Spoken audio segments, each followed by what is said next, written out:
पहले n natural number का सम है, ये पहले n नेचुरल यानी प्राकृतिक संख्याओं का योग है, वो आता है n+1 डिवाइड बाई 2। कहने का मतलब क्या है सर, ये जो fi वाला कॉलम है यानी कि ये, और जो ये है यानी कि ये है ना, इन दोनों को गुणा करूंगा तो ये fi इंटू में xi माइनस x बार यानी कि ये, मतलब अगर ये निकल गया तो समझो अंडर रूट निकाल दो उसका, वो निकल जाएगा, वो निकला हुआ है तो उसमें स्क्वायर कर दो, ये निकल जाएगा, है ना। और अगर ये फॉर्मूला याद था तो उसका अंडर रूट ही तो करना है, वो निकल गया। और ये याद था तो बस यहाँ पे fi आएगा यार, स्मॉल एन की जगह कैपिटल एन आएगा, ये फॉर्मूला याद हो गया।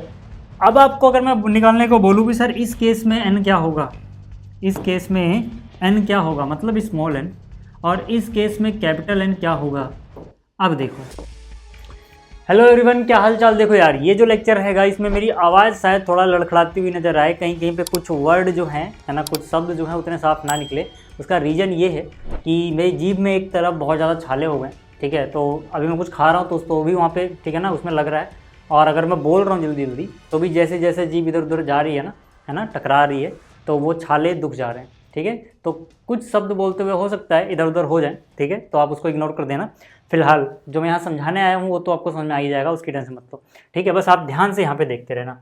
तो यहाँ पर देखो, यहाँ पर जो है प्रश्नावली है ना 13.2, ये जो बेस्ड है इसमें हमें प्रसरण निकालना है आंकड़ों का और मानक विचलन निकालना है। आगे बढ़ने से पहले मैं आपको एक बात बता दूं सर, कि प्रसरण को इंग्लिश में बोलते हैं वेरिएंस और मानक विचलन को बोलते हैं स्टैंडर्ड डेविएशन। तो कहीं कहीं आप देखोगे मैं फ्लो में प्रसरण की जगह वेरिएंस बोल दूंगा और मानक विचलन की जगह स्टैंडर्ड डेविएशन बोल दूंगा। ऐसा इसलिए होता है सर क्योंकि अभी अभी है ना, इससे पहला जो लेक्चर मैं रिकॉर्ड किया है वो इंग्लिश मीडियम वालों के लिए किया, सेम लेक्चर है ना। तो हिंदी इंग्लिश में ऐसा मिक्सचर होता रहता है थोड़ा बहुत, तो आप समझ जाना, इसलिए मैंने लिख भी दिया है शुरुआत में ही। और जो प्रसरण है उसको डिनोट किया जाता है सिग्मा स्क्वायर से, ये जो सिंबल आपको नजर आ रहा है इसको सिग्मा बोलते हैं, ठीक है। और मानक विचलन को सिग्मा से।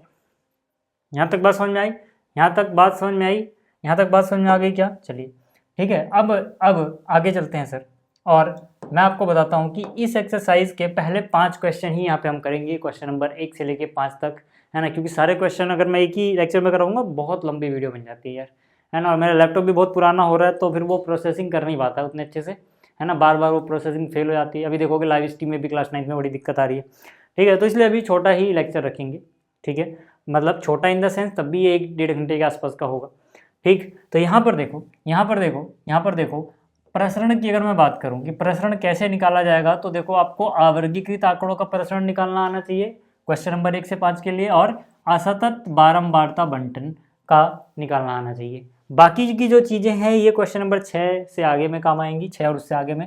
तो मतलब अभी आपको सिर्फ ये 4 फॉर्मूले अच्छे से याद रखने हैं, और 4 भी नहीं याद रखने सर, 4 भी नहीं याद रखने, आप बस एक ही याद रखो। अब आप कहोगे कैसे? देखो अगर आप एक फॉर्मूला याद रखते हो, पहले तो देख लो भाई, जो ये सोच रहे हैं कि ये बहुत सारे फॉर्मूले हैं ना, ये बहुत सारे फॉर्मूले नहीं है सर, ये एक ही फॉर्मूला समझ लो, उसका मॉडिफिकेशन है बस। मेरे कहने का मतलब क्या है, अगर आपको बस ये याद हो जाए ना सर, और इसको याद करना देखो कितना आसान है, कुछ करना ही नहीं है ना आपको, है ना। बस आपको अगर ये याद हो गया 1/n है और यहाँ समेसन है ना, यानी सबका जोड़ क्या है, यहाँ पे xi है, माइनस में x बार आप जानते ही हो माध्य है ना, और पूरे का स्क्वायर हो गया। अगर आपको ये याद है, आपको सब कुछ याद है, मतलब ये चारों याद समझो। कैसे सर, कैसे?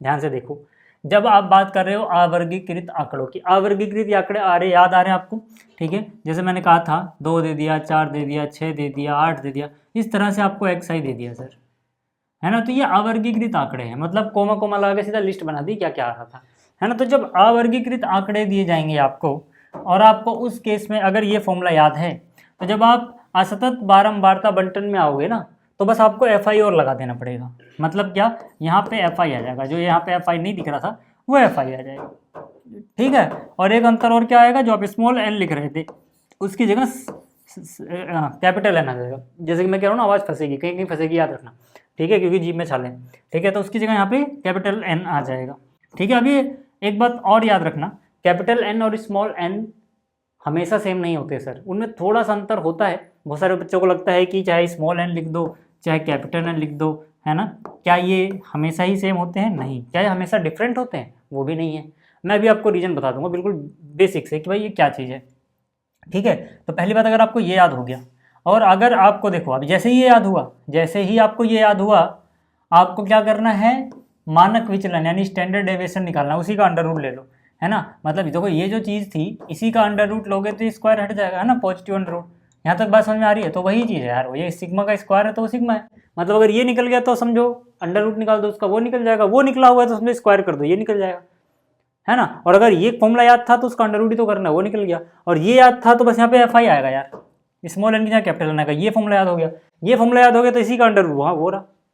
पहले आप इतना समझो, ये 4 है ना। तो ये 4 अगर आपको अच्छे से समझ में आ रहे हैं तो अब इसमें एक और बात समझ लेते हैं कि स्मॉल एन और कैपिटल एन क्या है और इसका कहाँ पे कौन से किस तरह के क्वेश्चन में ये चीज़ अगर आपको ना पता हो तो गलती कर सकते हो आप। ज़्यादातर क्वेश्चन में फर्क भी नहीं पड़ेगा कि आपको स्मॉल एन और कैपिटल एन का डिफरेंस पता भी है कि नहीं पड़ेगा फर्क सर। लेकिन कुछ क्वेश्चंस में फ़र्क पड़ जाता है। मैं आपको समझाता हूँ। देखो, अगर हमें इस फॉर्मूले को अच्छे से लिखना हो तो आपके एनसीईआरटी में आपको दिख जाएगा कि ये लिखा होता है I equal to small N to small N, ठीक है। मतलब I equal to 1 to small N, ठीक है। देखो, मैं आपको अगर अच्छे से समझाना चाहूँ तो आप अपने एनसीईआरटी में देखोगे कि ये फॉर्मूला अगर अच्छे से लिखा जाए, ठीक है, ये फॉर्मूला अगर अच्छे से लिखा जाए तो आप देखोगे आपके एनसीईआरटी में लिखा होता है I इक्वल टू 1 से लेके n, ऐसे लिखा होता है। अगर यहाँ पे कैपिटल N है तब भी यहाँ पे स्मॉल n ही आता है, ठीक है। लेकिन सर अगर यहाँ पर स्मॉल n आ जाए तब भी फर्क नहीं पड़ता, तब ये I इक्वल टू 1 से लेके स्मॉल n ही रहता है। अब इसका मतलब समझो ऐसा क्यों हो रहा है कि यहाँ पे स्मॉल n से कैपिटल N आ जा रहा है ना, एफ आई वाले केस में, लेकिन स्मॉल n की जगह स्मॉल n ही रह रहा है। तो स्मॉल n और कैपिटल n में क्या अंतर है, पहले ये समझ लो बेसिक चीज़। क्वेश्चन हम करेंगे, जैसे मतलब क्वेश्चन हम करेंगे, है ना। अभी मैं पहले बात करता हूँ अनग्रुप्ड डेटा यानी कि अवर्गीकृत आंकड़ों की। अवर्गीकृत आंकड़ों का एक सिंपल सा उदाहरण लेते हैं समझाने के लिए, बस ये कर रहा हूँ मैं, है ना। इंग्लिश मीडियम को मैंने बिल्कुल जैसे सेम वे में पढ़ाया था, ठीक है। यहाँ पे आप समझो कि आपको एक चीज़ दी गई है 2 और एक चीज़ दी गई है 4 और एक चीज़ दे दी मान लो यहाँ पे 8, मतलब आंकड़ा यार, है ना। 2 4 अब 3 ही ले रहे हैं, जानबूझ के इतना छोटा सा ले रहे हैं, ठीक है। तो यहाँ पे आप देखोगे n क्या रिप्रेजेंट करेगा, ये है कितने, ये है कितने, 1 2 3, मतलब ये आंकड़े कितने लिखे हुए हैं कोमा लगा लगा के, ठीक है। तो आपको ये नजर आ जाएगा n की वैल्यू 3 हो गई। इस केस में आप देखोगे कैपिटल N कहीं आ ही नहीं रहा है, तो हम कैपिटल N ना भी निकाले तो भी चलता है। क्यों? क्योंकि कैपिटल N अगर आप लिखोगे भी ना तो वो यही आ जाएगा सर, 3 ही आएगा। क्यों आएगा अभी समझाता हूँ आपको, ऐसे अंतर समझ में नहीं आएगा। असलियत में मैं हल्का सा एक बार बोल देता हूँ। कैपिटल N का मतलब होता है इन सबकी फ्रीक्वेंसीज का जोड़, कितनी बार इनकी बारंबारता आई है। तो जब ये एक एक करके लिखे जाते हैं ना ऐसे, तो समझ लो कि जो बारंबारता है वो सबकी एक एक बार है। 2 एक बार आया है, 4 एक बार आया, 8 भी एक बार आया। तो इनको आप जोड़ोगे तो 1 2 3, इसलिए 3 आया सर, वो इसलिए 3 आया। समझ में आ गई बात। लेकिन ये क्या होता है, स्मॉल n क्या होता है, स्मॉल n होता है कि अगर आप उनको सिर्फ फ्रीक्वेंसी नहीं लिख रहे हो, सिर्फ जो ये चीज़ें लिख रहे हो, ये चीज़ें कितनी हैं, ये चीज़ें कितनी हैं, कितनी बार आपने ऐसे कोमा लगा के लिखा है, तो वो भी देखो इस केस में 1 2 3 आता है। इसीलिए सर, इसीलिए जो यहाँ पे कैपिटल N लिख रहे हैं उसमें स्मॉल n लिख दे रहे हैं, कोई फर्क नहीं पड़ रहा। लेकिन सर यही चीज़ आप आ जाओ असतत बारंबारता बंटन में, है ना। जैसे मैं यहाँ पे लिखता हूँ, ठीक है, एक्स आई, अलग कलर से लिखूँ क्या इसको, ठीक है। मैं यहाँ पे क्या लिखता हूँ सर, एक्स आई जो है ना, मान लो वही लिखा मैंने 2 4 8, है ना। लेकिन अब क्योंकि ये असतत वाला है तो इसकी फ्रीक्वेंसी भी मैंने लिख दी सर, है ना। इसकी फ्रीक्वेंसी भी मैंने लिख दी कि भाई 2 जो है मान लो 4 बार आया हो, 4 जो है मान लो वो 3 बार आया हो, और 8 जो है वो मान लो 3 बार आया हो, मान लो थोड़ी देर के लिए मान लो। अब आपको अगर मैं निकालने को बोलूँ कि सर इस केस में n क्या होगा, इस केस में n क्या होगा, मतलब स्मॉल n, और इस केस में कैपिटल N क्या होगा। अब देखो, अब कहानी बदल जाएगी। इस केस में भी n आपको जान के हैरानी होगी, स्मॉल n जो होगा वो 3 ही होगा सिर्फ। लेकिन इस केस में जो कैपिटल N होगा ना, वो फ्रीक्वेंसीज यानी कि जो बारंबारता है इनको जोड़ के ही आएगा, जैसे पिछली बार आया था 4 3 7 3 10। अब आप कहोगे इसका इस्तेमाल क्या है। देखो, अगर क्वेश्चन आपको ये वाला दिया जाए, देखो आप गलती कहाँ करोगे, ये वाला क्वेश्चन दिया जाए जिसमें i equal to small n है, i equal to small n है, तो आपको पता है स्मॉल n की वैल्यू तो वहाँ भी 3 ही थी, यहाँ भी 3 है। क्यों? क्योंकि स्मॉल n डिपेंड करता है ये कितने लोग हैं, 1 लोग 2 3 लोग, है ना, बस इनको गिनता है, वो 3 है सर, इसलिए स्मॉल n 3 ही रहेगा सर। लेकिन कैपिटल N मैंने क्या बोला, कैपिटल N का असली मतलब होता है सिग्मा एफ आई, है ना। यहाँ पे आप लिख भी सकते हो, ठीक है, मैं यहाँ पे थोड़ा अच्छे से लिखता हूँ। ये जो कैपिटल N है सर, इसका मतलब क्या होता है, इसका मतलब होता है सिग्मा एफ आई।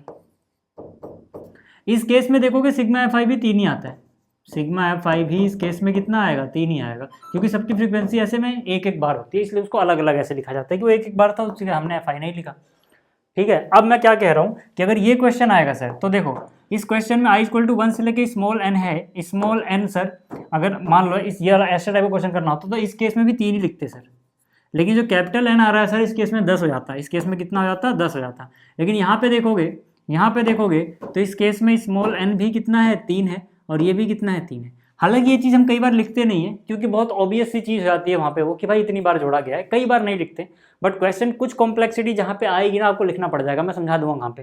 ठीक है, देखो इस केस में दोनों सेम है, इस केस में अलग अलग हो सकते हैं। समझ में आया स्मॉल n और कैपिटल N का मतलब। ठीक है, अभी आप क्वेश्चन करोगे मैं उसमें दिखाता भी चलूँगा आपको कि देखो यहाँ पर ये स्मॉल n है, यहाँ पर ये कैपिटल N है, इससे हमें ये चीज़ फ़र्क नज़र आ रहा है और ये चीज़ क्वेश्चन पे ही इतना इम्पैक्ट डालेगी। सब मैं आपको बताता चलूँगा, जो बच्चे मुझसे पढ़ते हैं उन्हें ये पता होगा कि मैं सारी चीज़ साथ साथ बताता रहता हूँ। अच्छा ये चीज़ बहुत इंपॉर्टेंट है सर, ये जो चीज़ है ना, एक बार देख लो, स्क्रीनशॉट ले लो, मैं सामने से हट जाता हूँ है ना, फिर मैं समझाता हूँ क्या है। ठीक है, स्क्रीनशॉट ले लिया होगा। ठीक, तो ये चीज़ भी आपको याद होनी चाहिए। देखो इसका मतलब क्या है समझाता हूँ सर, है ना। अभी आप है ना, अभी ये समेसन वाली नोटेशन पे मत जाओ, ये भी मैं आपको समझा दूंगा, हालांकि इसको पता है अच्छी बात है ना, बट मैं भी समझा दूंगा है ना। इसको ओपन करेंगे तो क्या आएगा वो देखो, 1 + 2 + 3 + 4 + 5 + 6 ऐसे करके n तक जाओ अगर, है ना, यानी कि पहले n नेचुरल नंबर का सम है ये, पहले n नेचुरल यानी प्राकृतिक संख्याओं का योग है, वो आता है n+1 / 2। कहने का मतलब क्या है सर, कहने का मतलब ये हुआ कि मान लो आप 1 2 3 4 5 तक ही गए, n की जगह 5 आ गया, तो जहाँ जहाँ n है वहाँ 5 लिख दो। इसको सॉल्व कर लो, 1 2 3 ऐसे इन सबको जोड़ने पे जो आएगा है ना, वो यहाँ पे इस फॉर्मूले से आपको मिल जाएगा। ठीक है, अगर मान लो आप 1 2 3 4 5 6 तक जा रहे हो तो n को 6 से रिप्लेस कर देना सर, है ना। अगर मान लो आप 100 तक जा रहे हो तो n को 100 से रिप्लेस कर देना सर, है ना। तो ये फॉर्मूला है कि पहली n प्राकृतिक संख्याओं का योगफल क्या होगा। ऐसे ही अगर मान लो 1 का स्क्वायर + 2 का स्क्वायर + 3 का स्क्वायर ऐसे करते करते प्लस n का स्क्वायर हो, जहाँ पे सभी प्राकृतिक संख्याएं ही हैं, है ना, पहली n प्राकृतिक संख्याएं हैं, तो इन सभी का योग क्या आएगा सर, इन सभी का योग आएगा n+1 इंटू में 2n+1 / 6। समझ में आ गई बात। ऐसे ही अगर क्यूब हो इनका, 1 का क्यूब + 2 का क्यूब 3 का क्यूब, क्यूब मतलब घन, ठीक है, ऐसे करते n का क्यूब हो तो आंसर आता है n+1 / 2 का स्क्वायर। अब इसको याद करना देखो कितना आसान है ना। ये वाली चीज़ बस आपको याद करनी है कि जो n था उससे एक ज़्यादा, ऐसे दिमाग में बैठा लो, जो भी n है उससे एक ज़्यादा लिखना है, / 2 कर देना है। अगर आपको वो याद है ना तो समझ लो ये भी याद है। क्यों? क्योंकि ब्रैकेट में देखोगे सेम ही चीज़ लिखी हुई है, जो वहाँ लिखा है वही यहाँ लिखा है, बस अंतर क्या है स्क्वायर का, यहाँ पे स्क्वायर आ गया है, तो वो याद है तो ये याद हो गया। यहाँ तक बात समझ में आ गई। अब देखोगे इसको याद करने में क्या करेंगे सर हम कि n+1 जैसे कि इसमें आ रहा था वो इसमें भी आ रहा है, समझ में आ रही बात, इसमें भी आ रहा है। बस यहाँ पे एक और चीज़ आ जाएगी, 2n से एक ज़्यादा, यानी n से एक ज़्यादा करो फिर 2n से उसके डबल से एक ज़्यादा कर दो। ऐसे कहानी बना लो दिमाग में कि n से एक ज़्यादा करना है उसके डबल से एक ज़्यादा कर देना है और नीचे 6 आएगा। समझ में आ गई बात, यहाँ तक समझ में आ गया। अच्छा बहुत सारे बच्चों को क्या लगता है जब वो इतनी सारी चीज़ें एक साथ पढ़ रहे होते हैं, क्योंकि देखो ये चैप्टर तो एक ऐसा चैप्टर है जो आप आखिरी में पढ़ते जाते हैं, बहुत सारे बच्चे टालते ही रहते हैं शुरू से, है ना, वैसे भी एनसीईआरटी की आखिरी में दिया गया है, तो उन्हें क्या लगता है कि यार इस चैप्टर में तो इतने अजीब अजीब फॉर्मूले हैं, इतनी सारी चीज़ें हैं, हमें कितना संघर्ष करना पड़ रहा है, हमें कितनी मेहनत करनी पड़ रही है, तब जाके याद हो रहे हैं, है ना। और फिर आप क्या कह रहे हो, आप कह रहे हो 3 फॉर्मूले और अलग से याद कर लो, वो भी याद कर लो। ठीक है, तो मैं एक बात बताता हूँ सर, अगर आप देखना चाहते हैं आपका अच्छा टाइम यानी आने वाला टाइम अच्छा हो तो आपको संघर्ष करना पड़ेगा सर। और एक बात याद रखना कि आप जो आज संघर्ष कर रहे हो उस पर आप एक दिन गर्व करोगे, ठीक है ना, आप जो अभी संघर्ष कर रहे हो उस पर एक दिन आप गर्व करोगे फिलहाल, लेकिन वक्त क्या है, वक्त है खुद पे काम करने का। आज आप खुद पे काम करो, ठीक है, करते रहो करते रहो करते रहो, और आप देखोगे कि जो आप कर रहे हो ना वो आपके सामने आता जाएगा, धीरे धीरे आपको ये दिखना चीज़ शुरू हो जाएगी, हालांकि इसमें थोड़ा टाइम लगेगा। ठीक है, तो इसलिए मैं कह रहा हूँ कि आप बिना टेंशन के सर ट्राई करो, है ना। अब पढ़ने का तरीका क्या होगा, क्वेश्चन शुरू करने से पहले एक बार ट्राई करना आप कि आप इन फॉर्मूले को, सिर्फ इस फॉर्मूले को देखो, सिर्फ इस फॉर्मूले को देखो, देखो याद करने का तरीका क्या है, सिर्फ इस फॉर्मूले को देखो एक बार ध्यान से। 1/n समेसन है xi - x बार का होल स्क्वायर, 1/n था, समेसन है ब्रैकेट के अंदर xi - x बार का होल स्क्वायर था। चलो चलो चलो ये याद हो गया है ना। फिर उसको लिखने का ट्राई करो, फिर जैसे उसको लिखोगे फिर सोचोगे अगर ऐसा कुछ बारंबारता दी जाए, है ना, समथिंग समथिंग समथिंग, तो आपको क्या करना है, बस fi और लगा देना है और इसकी जगह कैपिटल N लिख देना, हो गया याद। ठीक है, इसी का अंडर रूट लोगे तो ये मिल जाएगा, इसका अंडर रूट लोगे तो वो मिल जाएगा। एक बार लिख के देखना सर, और जैसे ही आपको याद हो जाएगा आपका कॉन्फिडेंस एकदम भाई साहब बूस्ट हो जाएगा, है ना। आप करके देखना, है ना, प्रैक्टिकल चीज़ बता रहा हूँ मैं, ठीक है, मैं खुद भी ऐसे ही पढ़ता था। ठीक है, जब आपको एक बार फॉर्मूला लग जाता है ना कि यार अभी ये चीज़ तो भैंस की आँख मतलब हो गई है अपनी, याद हो गई है, अब आगे वाली चीज़ सीखने में और मजा आता है ना। ऐसे यहाँ पर भी ट्राई करना, जैसे मैंने आपको बताया n लिखा उससे एक ज़्यादा डिवाइड बाई 2, यहाँ पे उसी का स्क्वायर है, यहाँ पे n से एक ज़्यादा है तो वहाँ पे 2n+1 यानी 2n यानी n का डबल से एक ज़्यादा है डिवाइड बाई 6 से, ये भी याद हो गया। ठीक है, अगर आपको इतना समझ में आ गया तो आप एक फॉर्मूला ये वाला और याद कर लेना कि समेसन ऑफ 1 है ना, i = 1 से लेके n तक, तो ये n ही आता है। यहाँ तक बात समझ में आ गई है, यहाँ तक बात समझ में आ गई। अगर ये कैसे आता है तो ये भी समझा देता हूँ, 2 मिनट और लगेंगे। अगर आप चाहो तो क्वेश्चन पे जा सकते हो, है ना, अगर आपको आता है तो जाओ, नहीं तो एक बार देख लो कि ऐसा क्यों होता है, इसको ओपन करने पे ये क्यों आ रहा है ना। जिन बच्चों को नहीं पता होता क्लास 11 में, कई पहली बार आए होते हैं जब वो, तो मैं उनको बता देता हूँ सर, कोई बात नहीं, है ना। जब मैं आया था तो मुझे भी सबका मीनिंग नहीं पता था, तो टेंशन वाली कोई बात नहीं है। हाँ, आपको मैं समझा रहा हूँ, यहाँ पे ध्यान देना। देखो, इस समेसन का मतलब क्या होता है सर, कि हम बार बार सम करते जाएंगे, निकालते जाएंगे, जोड़ते जाएंगे, प्लस प्लस निशान लगाते हैं। किसको जोड़ते जाएंगे, अब अगर कहानी में आता है तो जो भी यहाँ पे लिखा हुआ है ना, जो भी वेरिएबल जिसकी वैल्यू वेरी हो रही है, जैसे i = 1 लिखा हुआ है, तो इसका क्या मतलब हुआ सर, इसका मतलब हुआ कि ये पहले क्या करेगा, इस i की वैल्यू 1 मानेगा और 1 प्रिंट कर देगा, 1 प्रिंट कर देगा। फिर ये चेक करेगा कि कहीं हम इससे आगे तो नहीं जा रहे, अगर 1 बढ़ा दिया जाए तो, यानी i को ये 1 बढ़ाएगा 2 कर देगा। ये चेक करेगा कि क्या हम यहाँ तक पहुँच गए। मतलब मान लो n की वैल्यू अगर 5 होती, n की वैल्यू, n की जगह क्या लिखा होता 5, मतलब यहाँ n ना हो के 5 लिखा होता, तब आपको ज़्यादा समझ आ जाएगा, है ना। तो ये देखो ऐसे वर्क करेगा, मैं n की जगह 5 लिख देता हूँ एक बार, है ना, मैं n की जगह कुछ लिख देता हूँ, तब आपको समझ में आ जाएगा। मान लो यहाँ पे 5 लिखा होता, है ना, तो यहाँ पे देखता i की वैल्यू 1 प्रिंट कर दी, 1 बढ़ाते हैं 2 कर दो, क्या 2 5 से बड़ा तो नहीं हो गया, नहीं हुआ सर, तो ठीक है 2 भी प्रिंट करो, लेकिन इस निशान की मदद से सबसे पहले क्या लगाओ, प्लस, और फिर 2 लिख दो, i की वैल्यू, क्योंकि अब 2 हो चुकी होगी, i की वैल्यू क्या हो चुकी होगी, 2 हो चुकी होगी।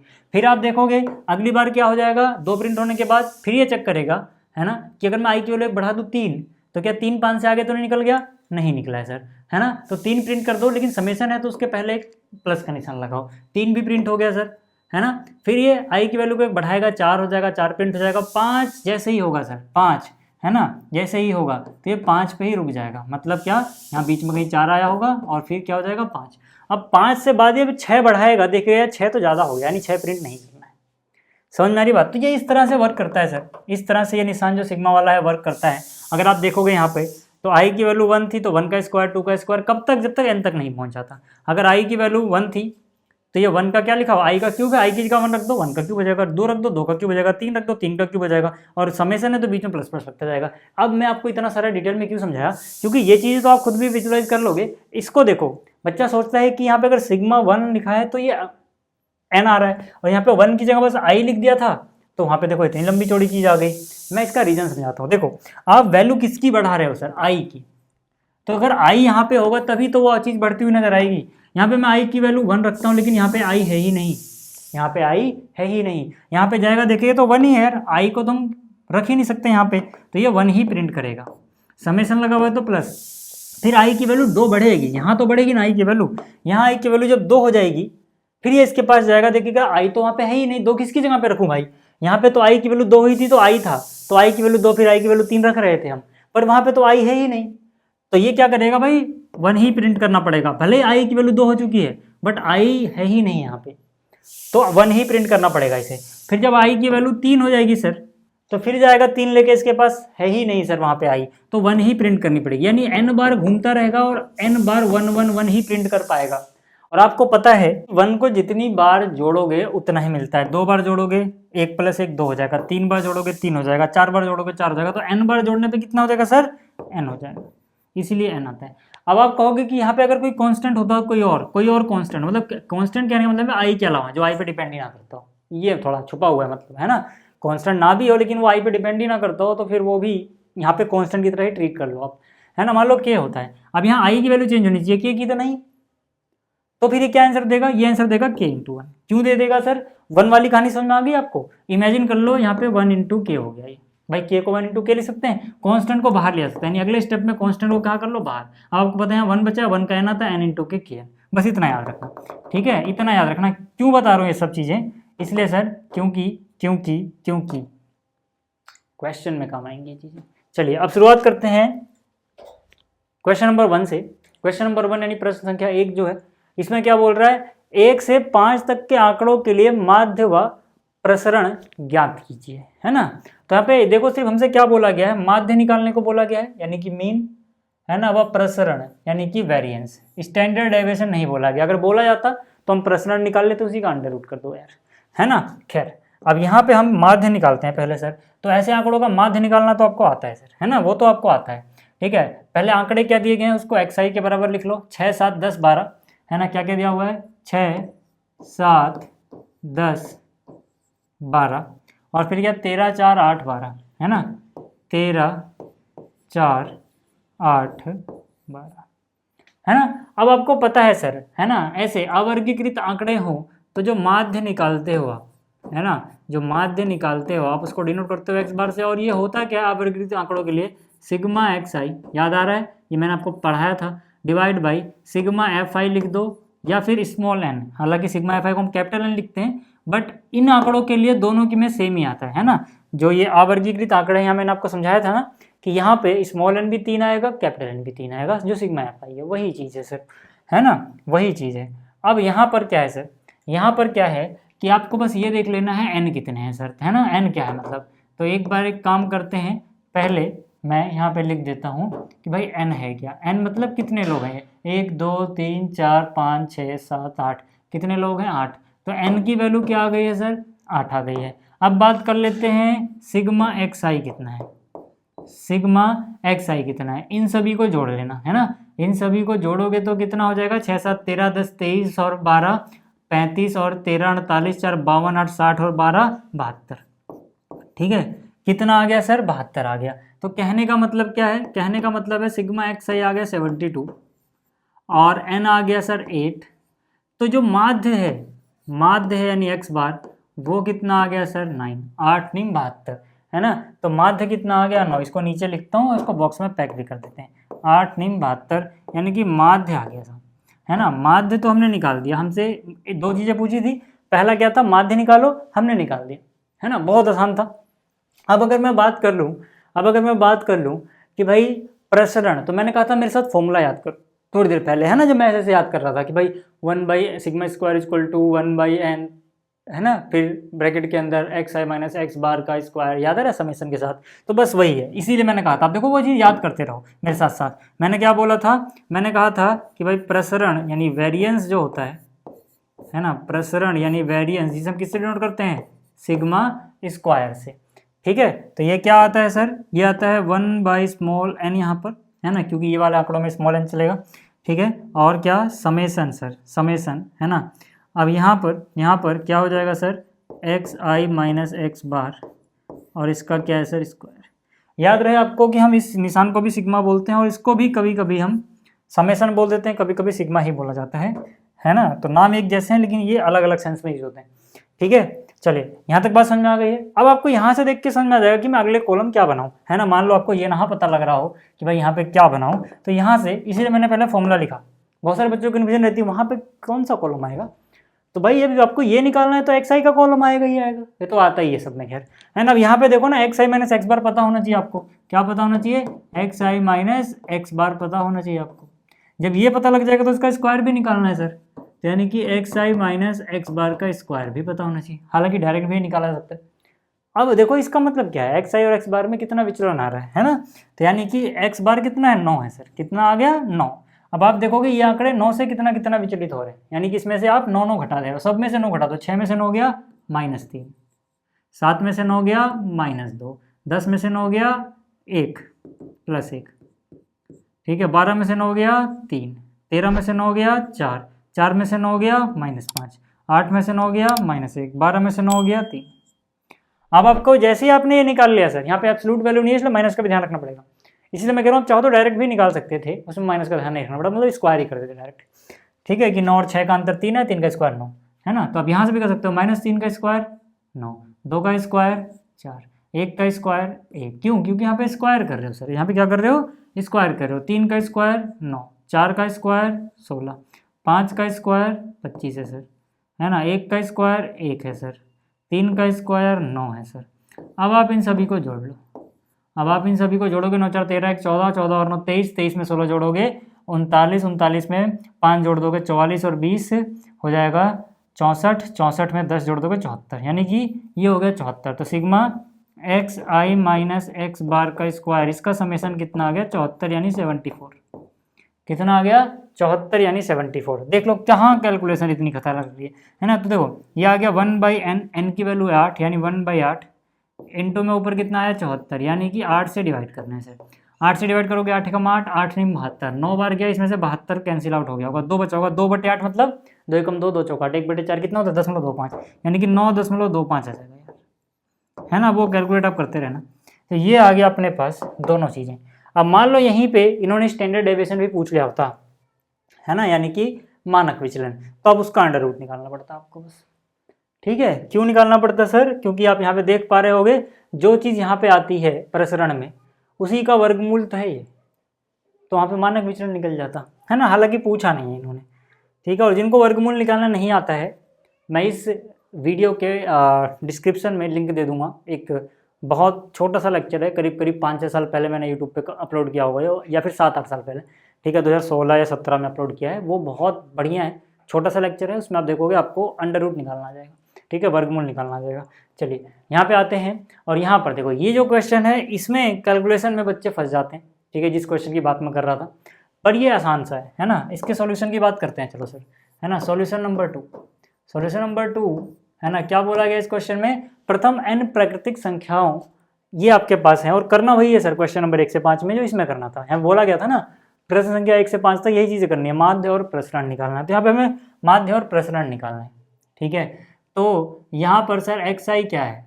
प्रथम n संख्या है, n प्राकृतिक संख्या है प्रथम। तो भाई पहली संख्या 1 हो गई, दूसरी 2 हो गई, तीसरी 3 हो गई, चौथी 4 हो गई। ऐसे करते करते भाई n संख्या, तो हमें नहीं पता ना n की वैल्यू क्या है, कहाँ तक जाना है हमें नहीं पता सर। तो मतलब ये सब है। अब अगर मैं इसका माध्य निकाल भी लूँ तो भाई इसका माध्य तो n की फॉर्म में ही आएगा, अजीब सा। अब मैं उसको 1 में से माइनस करूँ फिर स्क्वायर करूँ, वो तरीका लंबा पड़ जाएगा। तो उसका अच्छा क्या है सर? उससे अच्छा क्या है देखो, है ना, जो ये चीज़ है मैं इनको ऐसे ना लिख के ऐसे लिखता हूँ, है ना, 1 2 3 ऐसे करते करते करते कहाँ तक जा रही हैं सर ये संख्याएं? n तक जा रही हैं। मैं कहूँगा देखो माध्य निकालना तो बहुत आसान है। मैं क्या बोलूँगा आपसे कि सर देखो पहले एक काम करते हैं ना, माध्य तो निकालो, है ना। मैंने कहा सर इनका माध्य निकालना तो बहुत आसान है। आप कहोगे क्यों आसान है?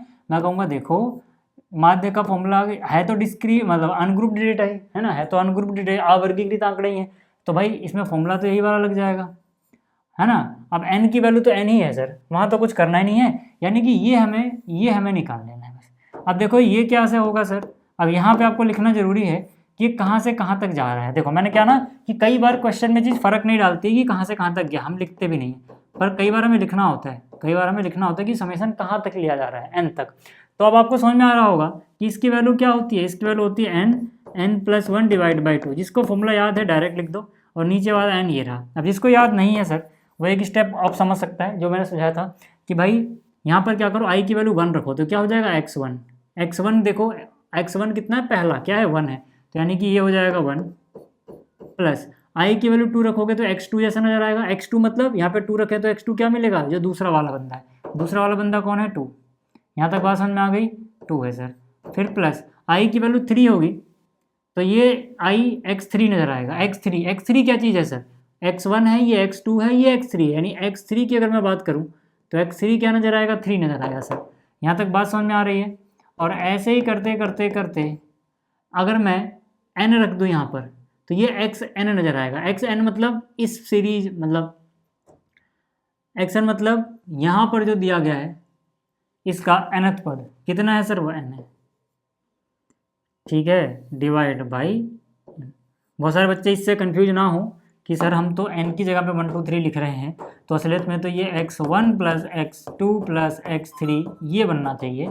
हाँ बिल्कुल यही बनेगा सर, है ना। बहुत सारे बच्चों ने सोचा भी नहीं होगा ये बात, बट जिन्होंने ध्यान दिया है तो उनको पता लग रहा होगा कि सर i की जगह आप 1 2 3 रख रहे हो, x की जगह नहीं। तो फिर आपने यहाँ पे 1 2 3 क्यों लिख दिया? तो मैं उनको रीज़न समझा रहा हूँ कि हाँ i की जगह ही रख रहे हैं, तो यहाँ पे x1 होगा प्लस x2 होगा प्लस x3 ऐसे xn तक जाएगा। लेकिन सर x1 की वैल्यू क्या है? 1 है, तो x1 की वैल्यू अगले स्टेप में 1 रखते हैं ना आप, फिर 2 की 2 रखते हैं ना, 3 की 3 रखते हैं ना, तो मैंने डायरेक्ट ही कर दिया बस। यहाँ तक बात समझ में आ गई, है ना। क्योंकि आप अगर देखोगे जो मैंने फॉर्मूला आपको बताया उसमें xn नहीं लिखा मैंने उसमें सीधा i लिखा है, तो i की जगह 1 है तो 1 आ जाएगा, x का कोई झोल ही नहीं है। बट वहाँ था तो कोई बात नहीं है सर, है ना। तो xi ये है तो x1 ये है, x2 ये है, x3 है, तो उसकी वैल्यू सीधा पुट कर दी। अब आपको पता है सर, अब आपको पता है, जरा ध्यान से देखो, है ना, ये जो है ना इसको मैं वाइट से लिखता हूँ। अब जरा ध्यान से देखो, सिर्फ ये जो अलग कलर से लिखा हुआ है नीले कलर से, 1 + 2 + 3, इसका फॉर्मूला मैंने अभी आपको याद कराया था, n लिखो, n से 1 ज़्यादा कर दो और डिवाइड बाई 2 कर दो सर, इतना कर लोगे। अच्छा, ये तो फॉर्मूला है ऊपर वाले का, लेकिन एक n पहले से हम मौजूद है तो वो तो रहेगा, अगले स्टेप में ये से ये कट जाएगा, तो यानी कि यहाँ पे आपको माध्य कितना मिल जाएगा, n+1 डिवाइड बाई 2। सर माध्य तो आपने निकाल लिया ना, देख लो चाहे, माध्य तो आपने निकाल लिया।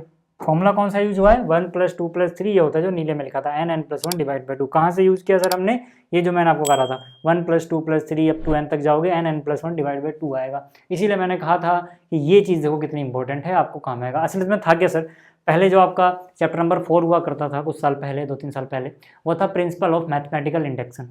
उस चैप्टर में आपको ये फॉर्मूले अलग से याद हो जाते थे, बट अब वो चैप्टर रिमूव कर दिया गया है, प्रिंसिपल ऑफ मैथमेटिकल इंडक्शन, तो ये फॉर्मूले आपको अलग से याद करने पड़ रहे हैं, क्योंकि इनका इस्तेमाल है बहुत सारे चैप्टर्स में, बहुत सारी जगह आपको 1 + 2 + 3 ये सारी चीज़ें निकालनी पड़ जाएंगी। ठीक है, यहाँ तक बात समझ में आ गई। चलिए, अब अगर आपको इतना समझ में आया तो आप कहोगे कि ठीक है सर, है ना, हमें चलो इतना तो समझ में आ गया कि भाई यहाँ पे माध्य कैसे निकालेंगे हम। अब आप कहोगे कि सर हम इसका प्रसरण कैसे निकालें, तो वो समझाता हूँ आपको, है ना, क्या चीज़, प्रसरण कैसे निकालें।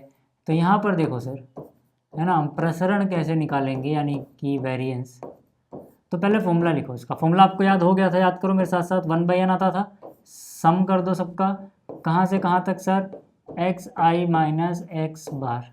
अब मैंने क्या बोला आपको, यहाँ पर ये लिखना जरूरी हो जाता है कि कहाँ से कहाँ तक, क्योंकि उसी हिसाब से हम चीज़ों को कर रहे होंगे। ये i = 1 से लेके n तक ही गया है, ठीक है। वो ना लिखो तो अंडरस्टूड होता है ये कि यहाँ से लेके n तक जा रहा है, स्मॉल n तक हमेशा, इसलिए कई बार टीचर लिखते भी नहीं है, पर लिख के चलोगे तो फायदे में रहेगा, नहीं भी लिखोगे तो ज़्यादा टीचर नंबर नहीं काटते। बट आप मान लो कि कोई टीचर अगर अपने घर से अपनी बीवी से लड़के आया भाई, और आपकी कॉपी उसके हाथ में लग गई, वो सारा गुस्सा यहाँ उतार देगा, इतनी सी बात के भी नंबर काट देगा, तो इससे अच्छा लिख के चलो यार। ठीक है, यहाँ तक बात समझ में आ रही है, तो अब आगे चलते हैं। ठीक है, तो यहाँ से देखो प्रसरण कितना हो जाएगा, n तो n ही है सर, n तो n ही है सर, है ना। यहाँ पे समेसन i = 1 से लेके स्मॉल n तक गया है। अब ज़रा ध्यान से देखना, ठीक है। अच्छा, इसका स्क्वायर लगाना भूल गया क्या मैं, ठीक है, इसका स्क्वायर भी होता है सर, ठीक है। तो अब हम क्या बोलेंगे, है ना, हर बार देखो हम क्या कर रहे थे, x बार जो हमने फाइंड आउट किया था, तो कॉलम में फिर माइनस करके दिखाया था ना। देखो हमने क्या किया था, हमने जैसे पिछला क्वेश्चन ले लो यार, x बार आया था 9, तो हमने xi - x बार निकाला था, फिर उसका स्क्वायर निकाला था, स्क्वायर वाले कॉलम को हमने जोड़ दिया था, तो उसका समेसन आ गया था। अब इसका जो समेसन था, यानी कि ये वाली चीज़, यही तो 74 थी, तो अगले स्टेप में मैंने इसकी जगह सीधा सीधा 74 पुट कर दिया। अब इस क्वेश्चन में मैं क्या कर रहा हूँ, मैं कह रहा हूँ अगर 1 2 3 अप टू n तक कॉलम बनाऊंगा, सब में से घटाऊंगा, सबका स्क्वायर निकालूंगा, भाई कितना लंबा लग जाएगा, है ना, वो आएगा फिर से वेरिएबल्स में ही। तो इसलिए भाई आपको ये वैल्यू एग्जैक्ट पता लग नहीं पा रही उस क्वेश्चन में, इसलिए टेबल बनाने का फायदा नहीं है, सीधा इसी फॉर्म में लिख दो। अब सोचो 74 लिखो या ये चीज़ तो है ना इसमें भी, तो हम इसी को सॉल्व करेंगे, बस x बार की जगह x बार की वैल्यू रख देंगे उस क्वेश्चन में। ठीक है, तो अब मैं क्या बोल रहा था आपको, ध्यान से देखो, मैं कह रहा हूँ कि वही चीज़ है, बस मैं यहाँ पर बस क्या कर रहा हूँ, देखो यहाँ पर मैं क्या कर रहा हूँ, xi तो ठीक है सर यही रहेगा, माइनस x बार की जगह इसकी वैल्यू है सर, x बार की वैल्यू क्या है, n+1 डिवाइड बाई 2, है ना। तो ये वाइट कलर से लिख रहा हूँ मैं, क्या है सर, n+1 डिवाइड बाई 2 है सर, डिवाइड बाई 2 है। किसकी जगह लिखा है, मैं उसको भी वाइट कर देता हूँ, इसकी जगह लिखा है, बस बाकी सब कुछ सेम चल रहा है सर, बाकी सब कुछ सेम चल रहा है। अब मुझे बता दो, यहाँ तक किसी को दिक्कत है क्या, यहाँ तक किसी को भी कोई दिक्कत नहीं होनी चाहिए, बहुत सिंपल सी चीज़ थी। ठीक है, यहाँ तक अगर आपको समझ में आया है सर, तो अब देखो, है ना, अब देखो, है ना, प्रसरण क्या हो जाएगा सर, 1/n अपनी जगह रहेगा, ठीक है। ये जो समेसन निकाल रहे हो i = 1 से लेके n, ये भी अपनी जगह रहेगा। अंदर वाली चीज़ देखो, इस पूरे को, है ना, अलग कलर से समझाता हूँ, अलग कलर समझाता हूँ। मैंने कहा xi को a बोल दो, और ये जो चीज़ है इसको b बोल दो, तो a - b का स्क्वायर दिख रहा है, बस वो ओपन कर दो सर। मैं आपको कह रहा हूँ ये क्वेश्चन के कैलकुलेशन आसान है, टेंशन मत लेना। तो यहाँ से क्या हो जाएगा, xi का स्क्वायर, है ना, a का स्क्वायर प्लस b की जगह क्या हो जाएगा, n+1 डिवाइड बाई 2 इसका स्क्वायर, माइनस में क्या होता है सर, 2ab, a की जगह क्या है xi, b की जगह क्या है सर, n+1 डिवाइड बाई 2। मुझे बताओ यहाँ तक समझने में कोई दिक्कत नहीं हुई होगी, फिर से समझा देता हूँ। ये क्या लिखा है मैंने, ए का स्क्वायर प्लस बी का स्क्वायर माइनस 2ab। समझ में आ गया? ए की जगह क्या है xi, बी की जगह क्या है n+1 डिवाइड बाई 2, बस वही रख दिया। ठीक है, यहाँ तक समझने में शायद कोई दिक्कत ना हुई हो आपको, जहाँ तक मुझे लग रहा है, अगर आपका ध्यान था यहाँ पे तो।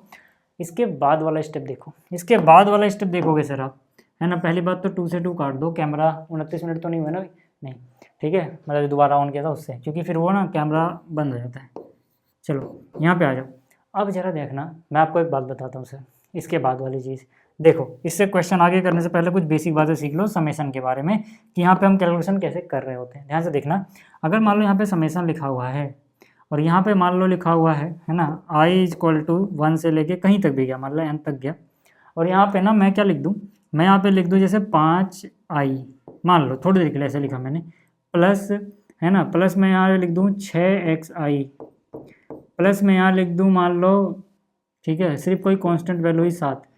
तो आप क्या करोगे, और ये ऐसे लिखा हुआ है, मतलब समेशन सबके लिए, तो आप इसको ना, ये समझाने के लिए सर क्वेश्चन का हिस्सा नहीं है, पहले बता देता हूँ। कोई सोचे कि इसके बाद ये स्टेप कैसे आ रहा है, अरे नहीं भाई, समझाने के लिए। तो आप इसको क्या कर सकते हो, आप इसको अलग अलग डिस्ट्रीब्यूट कर सकते हो, मतलब समेशन को अंदर ले जाओगे, जो कांस्टेंट है वो बाहर आ जाएगा, कहने का मतलब जो 5 है ये बाहर आ जाएगा, फिर समेशन का निशान लगाओगे, i = 1 से लेके n। आप ढूंढोगे कि यहाँ पे अगर i आ रहा है, तो जो i वाली चीज़ है बस उसको अंदर रखो, उसको अंदर रखो, यहाँ पे i 5 जो गुणा में था वो बाहर आ गया, फिर प्लस, फिर देखोगे x के पास तो i है, xi है ना, xi है, तो यानी कि 6 बाहर आएगा, समेशन, फिर xi लग जाएगा, फिर प्लस सर 7 तो कांस्टेंट है, बाहर आ जाएगा, समेशन, कुछ नहीं है तो यहाँ पे 1 आ जाएगा, और ये 1 से लेके n, 1 से लेके n ही लिख देना, ऐसे चलेगा सर ये, है ना। अगर यही कॉन्सेप्ट आपको समझ में आ गया है, तो मैं यहाँ पे लगाऊँ तो आपको समझ में आ रहा होगा कि देखो, इसको अंदर इधर गुणा में ले जाएं तो यहाँ पर तो xi है सर, ये बाहर नहीं आएगा, तो यानी कि ये 1 मतलब गुणा नहीं कह सकते इसको, ठीक है, मतलब समेशन को अंदर ले जाएं तो ये 1/n,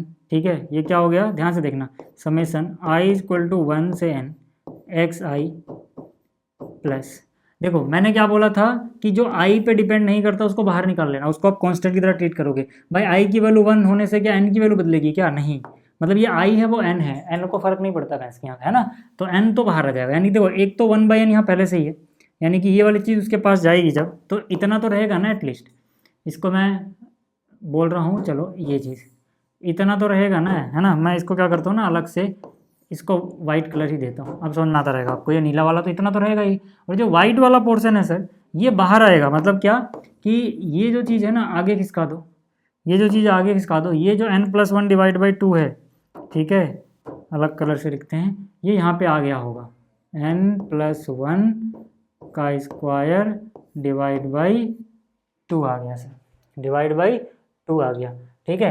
फिर जब ये चीज़ इसके पास जाएगी, है ना, आप देखो ये सारी चीज़ बाहर आ गई तो यहाँ पे 1 बचा होगा, कुछ बचेगा नहीं तो 1 समझो, क्योंकि जब आप सब कॉमन ले लोगे तो कितना आ जाएगा 1, है ना, इस पूरे को आपने बाहर ले लिया तो ये अंदर क्या बचेगा, सिर्फ 1 बचेगा।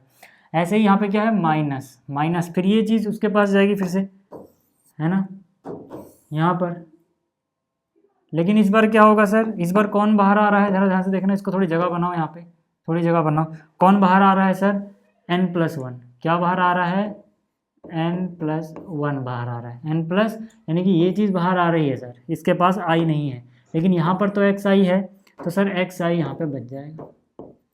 उम्मीद कर रहा हूँ कि यहाँ तक आप समझ पाए हो, है ना, मैंने कुछ नहीं किया, समेशन को डिस्ट्रीब्यूट कर दिया सर, है ना। देखो ये चीज़ ऐसे ही रही, xi आ गया, प्लस ये चीज़ 1/n, समेशन का निशान ऐसे ही रहा, यहाँ पे n+1 डिवाइड बाई 2 का स्क्वायर यहाँ पे आ गया, ठीक है, क्योंकि इसमें आई नहीं है, जब पूरा बाहर आ जाएगा तो 1 बचेगा।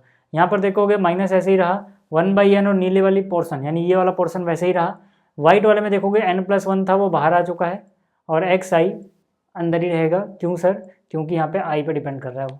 अब आप देखो जरा, अब आप देखो, अब आपको समझ में आ जाएगा कि यार ये तो बड़ी आसान सी चीज़ बन गई। कैसे सर, ये तो पहले n नेचुरल नंबर का स्क्वायर बन जाएगा, क्यों, क्योंकि i की जगह 1 रखोगे, x1 बन जाएगा, x1 अपना 1 है, x1 1 है, यानी 1 का स्क्वायर, फिर ये 2 का स्क्वायर, फिर 3 का स्क्वायर, वही बनेगा ना। तो यानी कि ये क्या हो जाएगा, देखो ये नीला वाला पोर्शन हो जाएगा 1/n, ठीक है ना, ये वाला जो पोर्शन है ये पहले से चलता हुआ आ रहा है नीले वाला, और जो वाइट यानी समेशन को मिला के ये जो आएगा वो क्या होगा, xi का होल स्क्वायर, तो ये क्या हो जाएगा, ये हो जाएगा n+1, ध्यान से देखना, 2n+1 डिवाइड बाई 6, समझ में आ रहा है कैसे आया? देखो यहाँ से आया ये। अभी आपको पता है ना 1 का स्क्वायर प्लस 2 का स्क्वायर प्लस 3 का स्क्वायर ऐसे करके n का स्क्वायर है तो n n+1 2n+1 divide by 6 आता है। वही चीज़ बन रही है सर वहाँ पे, है ना। x i का स्क्वायर है ना, i की वैल्यू 1 करोगे x1 का स्क्वायर, x1 की वैल्यू 1 है यानी 1 का स्क्वायर, i की जगह 2 रखोगे x2 का स्क्वायर, x2 2 है तो 2 का स्क्वायर यानी 1 का स्क्वायर 2 का स्क्वायर 3 का स्क्वायर वही क्रिएट होगा। अगर आपने इससे पहले स्किप नहीं किया तो आपके समझ में आ गया होगा कैसे आया। फिर यहाँ पे आया ना अगर हम सर ध्यान से देखना, यहाँ पे अगर हम आए प्लस, देखो ये 1/n जो नीले वाला पोर्शन था वो तो ऐसे ही रहा 1/n, ध्यान से देखना 1/n, और जो वाइट वाला पोर्शन था यहाँ पर ये चीज़ है ना, ये यानी कि n+1 का, ठीक है। अच्छा ये स्क्वायर थोड़ा गड़बड़ा दिया हूँ मैं, ठीक है। एक बात याद रखना, ये स्क्वायर ऐसे लगा हुआ है सर, है ना, ये स्क्वायर ऐसे पूरे का लगा हुआ है, ऐसे पूरे का लगा हुआ है ना, क्योंकि देखो ना ये पूरे का इसका होता है ऐसे, ठीक है। तो यहाँ पे n मैं अलग अलग लिख रहा हूँ, इसका स्क्वायर आ गया डिवाइड बाई 2 का स्क्वायर कितना आ गया 4, ठीक है। और ये समेसन ऑफ 1 कितना होता है, n होता है, क्यों होता है मैं आपको समझा चुका हूँ, तो यानी इसकी जगह n आ जाएगा, यानी कि ये जो समेसन है ये क्या दे रहा है सर 1 n दे रहा है।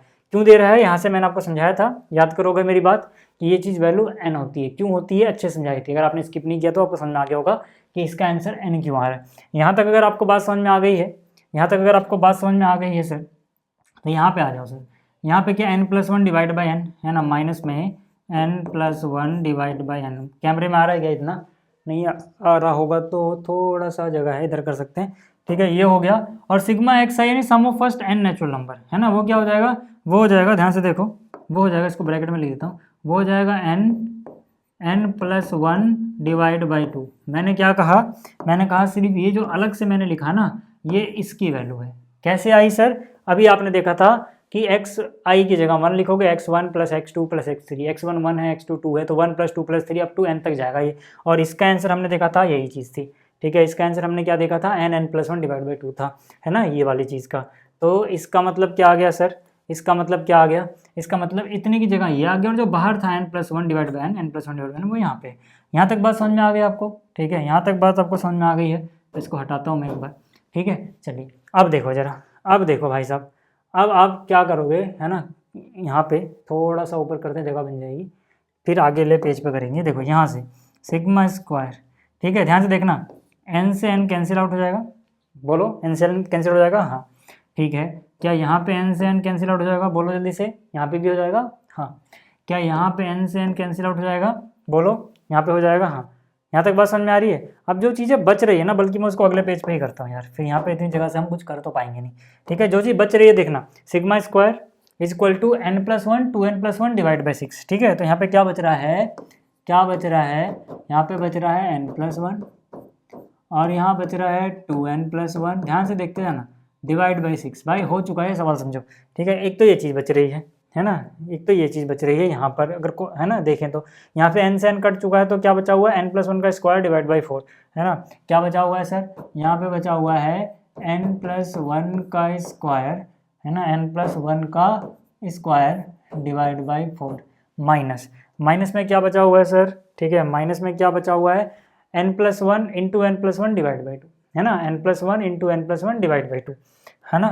तो यहाँ से क्या हो जाएगा n+1 इंटू n+1, खैर n+1 का स्क्वायर ही होगा, बट हमें कॉमन लेना तो मैं अलग ही रहने दे रहा हूँ, कोई दिक्कत नहीं, डिवाइड बाई 2। अब जरा आप ध्यान से देखो, अब जरा आप ध्यान से देखो, तो यहाँ पर भी n+1 दिख रहा होगा आपको, यहाँ पे n+1 का स्क्वायर यानी एक बार तो मिल ही जाएगा, और यहाँ पर भी मिल जाएगा। तो n+1 कॉमन ले लूँ, जल्दी बताओ n+1 कॉमन ले लूँ, कमेंट्स करते रहना, समझ में आ रहा हो तो n+1 कॉमन आ गया सर, n+1 जैसे ही मैंने कॉमन लिया, यहाँ पे बच गया 2n+1 डिवाइड बाई 6, अच्छा है ना, डिवाइड बाई 6। यहाँ पे क्या बचा, n+1 एक बार कॉमन आया तो एक बार तो बचा होगा, है ना, डिवाइड बाई क्या है सर 4 है, माइनस एक बार बाहर आया तो एक बार बचा होगा सर, डिवाइड बाई 2। यहाँ तक अगर आपको बात समझ में आई है तो अब ज़रा देखना n+1, ठीक है, नीचे एलसीएम ले लोगे तो 2 4 6 का एलसीएम आ जाएगा 12, ठीक है। 6 का पहाड़ा कितनी बार पढ़ोगे कि 12 आ जाए, 2 बार, 6 दूनी 12, 2 गुणा में 2, ठीक है 4, यानी 4n आ गया, 2 गुणा में 1 यानी कि 2 आ गया, प्लस सर 4 3 12 होता है, 3 बार गया, 3 इंटू में n 3n, और 3 एकम 3, फिर 2 6 12, 6 बार गया, 6 गुणा n 6n, लेकिन बाहर माइनस भी है तो -6n, 6 गुणा में 1 6 यानी -6। यहाँ तक अगर आपको इतनी चीज़ें समझ में आई हैं तो ज़रा देखना एक बार, n को देखो 4n और 3n 7n हो गया, 7n में से 6n माइनस कर दो, 1n बच जाएगा, 1n लिख दो सर। नंबर में देखोगे तो 3 और 2 5 होता है, 5 में से 6 घटा दोगे -1 बच जाएगा। कितना बच जाएगा? -1 डिवाइड बाई क्या है सर 12। यहाँ तक समझ में आ गई बात। यहाँ पे क्या बचा हुआ है n+1, बाहर जो बचा हुआ है वो बचा हुआ है n+1 सर। अब आपको पता है a + b a - b क्या होता है? a² - b², a² यानी n का स्क्वायर माइनस b का स्क्वायर यानी 1 का स्क्वायर 1 रहेगा, डिवाइड बाई कितना है 12 है सर। तो यहाँ से आप देखोगे ये फाइनल आंसर आपको मिल जाएगा n² - 1 डिवाइड बाई 12। उम्मीद करता हूँ ये क्वेश्चन समझ में आ गया होगा। ठीक है, चलिए अब बात कर लेते हैं तीसरे क्वेश्चन की। देखो तीसरा जो क्वेश्चन है फिर से हमें वही चीज़ें निकालनी है, यानी कि माध्य निकालना है और वेरिएंस निकालना है।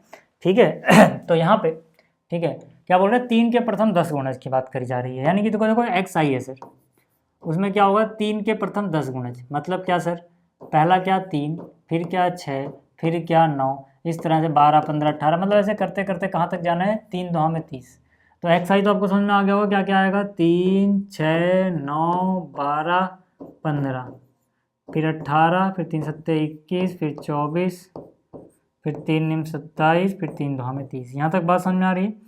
ठीक है, अब मुझे एक बात बताओ कि भाई अगर मुझे माध्य निकालना है, पहले मुझे क्या बोला गया, माध्य निकालने को, है ना, क्योंकि क्वेश्चन देखो वही चल रहा है।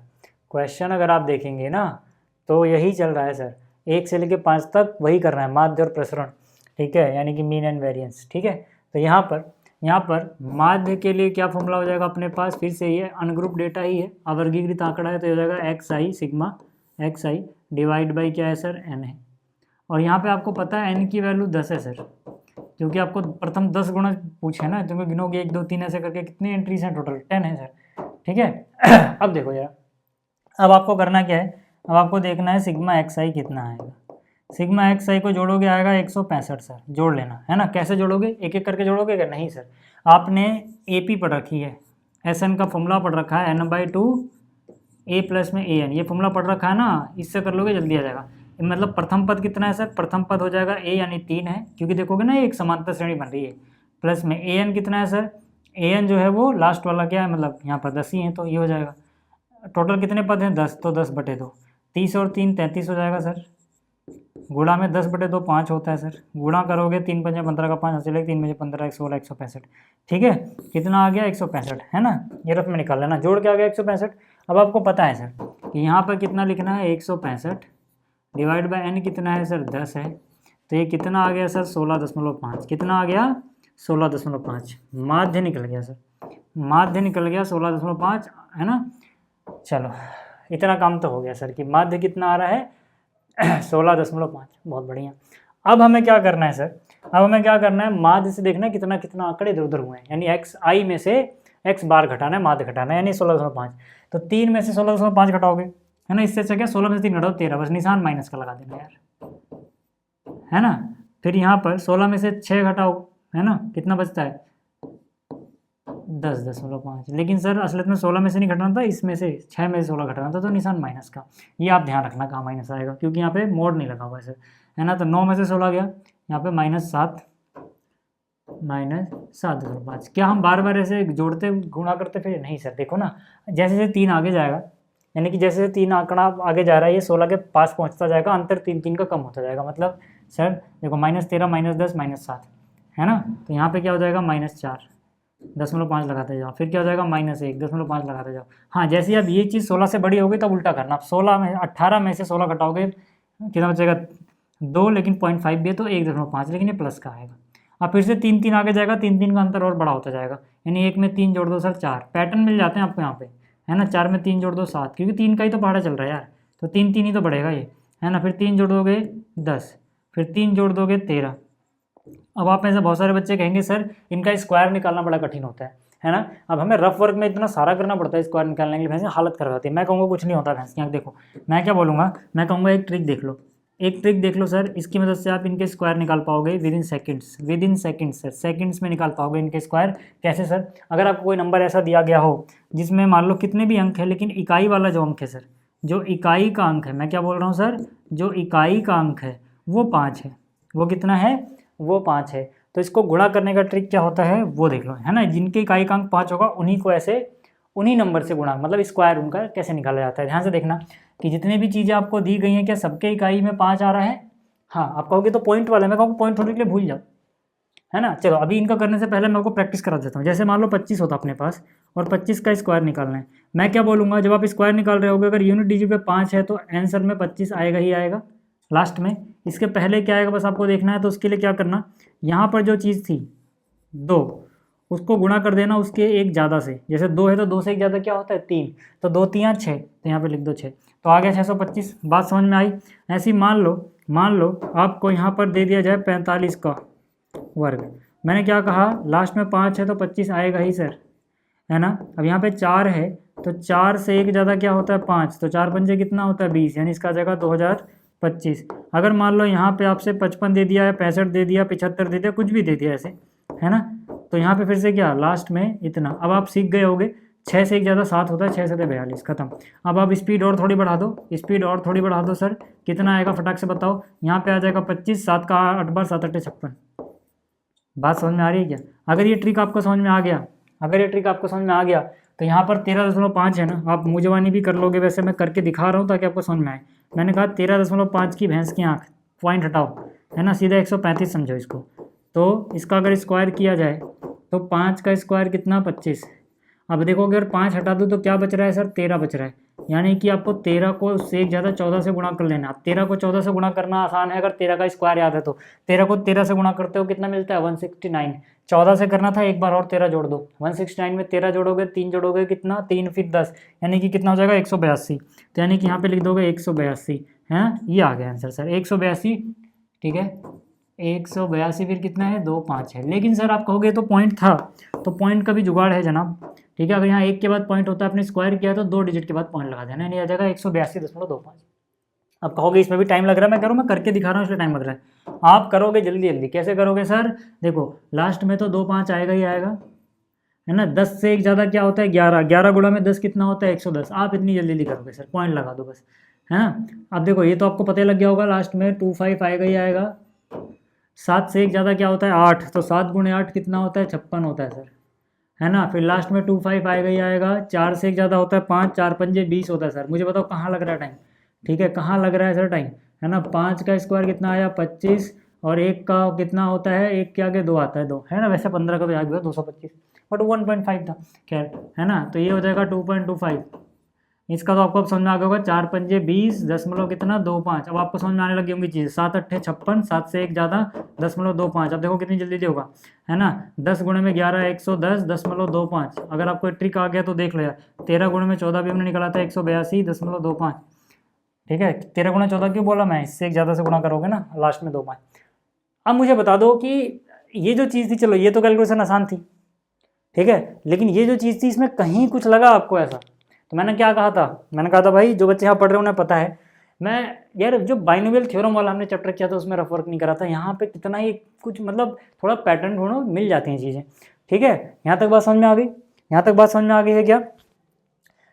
मैं कहाँ पे था, यहाँ पे। ठीक है, अब देखो अब हमें निकालना क्या है, अब हमें निकालना क्या है सर, हमें तो निकालना है वेरिएंस, है ना, यानी कि प्रसरण। ठीक है, तो प्रसरण जो हमें निकालना है यानी वेरिएंस हमें निकालना है, ठीक है, यानी कि प्रसरण।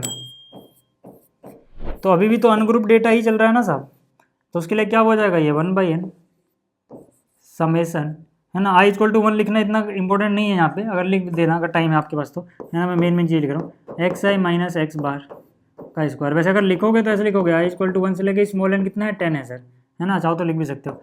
तो देखो ये कितना है 10, तो 1/10 आ गया इंटू ये वैल्यू कितनी आई है, अच्छा निकाला नहीं क्या अभी, ठीक है, इन सभी का समेसन निकालो भाई। ठीक है, xi माइनस x बार, ठीक है, जोड़ना तो आता है ना आपको, इनको निकालोगे आ जाएगा 742.5। ठीक है, इनको निकालोगे तो कितना आ जाएगा 742.5 आ जाएगा सर। ठीक है, तो यानी कि इनको जोड़ के जो समेसन है ये वाली चीज़ 742.5 आया, तो हो जाएगा 742.5, 10 से डिवाइड कर देना भैया, तो कितना आ जाएगा 74। एक पॉइंट इधर आ जाएगा ना, मतलब एक डिजिट इधर खिसक जाएगा ना पॉइंट, तो जाएगा 74.25। ठीक है, ये क्वेश्चन समझ में आ गया, ये क्वेश्चन समझ में आ गया क्या, बताओ जल्दी जल्दी, ये आ गया। चलिए चौथा क्वेश्चन देख लीजिए फटाक से, तीसरा होगा, स्क्रीनशॉट ले लो, पहले मैं हट गया हूँ सामने से, ले लिया। चलिए आगे चलते हैं और ये वाला क्वेश्चन देखते हैं। देखो अब यहाँ पर क्या है, असतत आंकड़े दे गए हैं ना, तो एक्स आई 6, 10, 14, 18, 24, 28, 30 है ना, 6, 10, 14, 18, 24, 28, 30। इनके सामने अब देखो फ्रीक्वेंसी भी दी गई है भाई साहब। फ्रीक्वेंसी कितनी है, 2, 4, 7, 12, 8, 4, 3, तो 2, 4, 7, 12, 8, 4, 3। अब क्या करूं मैं सर, अब अगर मुझे माध्य निकालना सोचो, है ना, अब जरा अब आपको अंतर समझ में आ जाएगा कि अगर मुझे माध्य निकालना हो सोचो, तो क्या मैं सिग्मा एक्स आई करके डिवाइड कर दूं एन से, हो जाएगा? नहीं होगा सर, वो गलत हो जाएगा। क्यों गलत हो जाएगा? क्योंकि सर इस केस में देखो, इस केस में ऐसे लिखना पड़ेगा सिग्मा एफ आई एक्स आई और नीचे आएगा सिग्मा एफ आई। अब आप कहोगे ऐसे क्यों हो रहा है ना, या फिर यहाँ पे कैपिटल एन भी बोल सकते हो। अब आप कहोगे ऐसे क्यों हो रहा है, क्योंकि मैं कहूँगा कि अगर मैं इनको एक एक बार जोड़ दूंगा तो गड़बड़ी जाएगी। क्यों? क्योंकि फ्रीक्वेंसी या बारंबारता इनके सामने लिखी है, उसका एक मतलब होता है। उसका मतलब क्या है कि 6 2 बार आया है सर, 10 4 बार आया है, 14 7 बार आया, 18 12 बार आया, तो कैसे एक ही बार जोड़ लूंगा तो काम चलेगा? नहीं चलेगा। पिछली बार क्यों काम चल रहा था सर?